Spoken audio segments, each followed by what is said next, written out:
العتاولة كان عندهم عركة جامدة من شوية في بيت أم حنة. اللهم كتر من مصايبهم، اللهم ولع فيهم ببنزين 95. ايه اللي جرى؟ حوار يخص الفلوس اللي وقعت على دماغ حنة.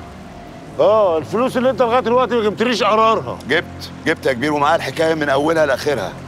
طب ما تحكي، اقعد واحكي لي يا حار. الحكاية خلصت، ما بقاش في حواديت خلاص، والعتاولة لازم يزعلوا ويزعلوا بالجامد. سخني يا مسخناتي. الناس بقت بتقول ان المعلم عيسى الوزان خلاص راحت عليه وانتهى. نزلنا امبارح نحصل من محرم بيك، هم دفعوا بس في اللي لسن واللي رمى كلمه شفت في عينيهم انهم ما بقوش يهابوك خلاص، كانهم عايزين يقولوا ان المعلم عيسى الوزان صحي من الموت بس لسه ميت. وانت شايف ايه يا حرب؟ دبه كبيره، عركه اسكندريه كلها تتكلم عنها.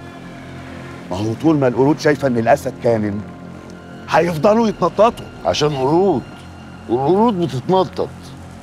ما تخافش على الاسد، الاسد بيعرف يهجم امتى وياكل امتى، والغنم هتفضل طول عمرها غنم خايفه من الديابه، مع ان سبحان الله اللي بياكلها هو اللي مربيها.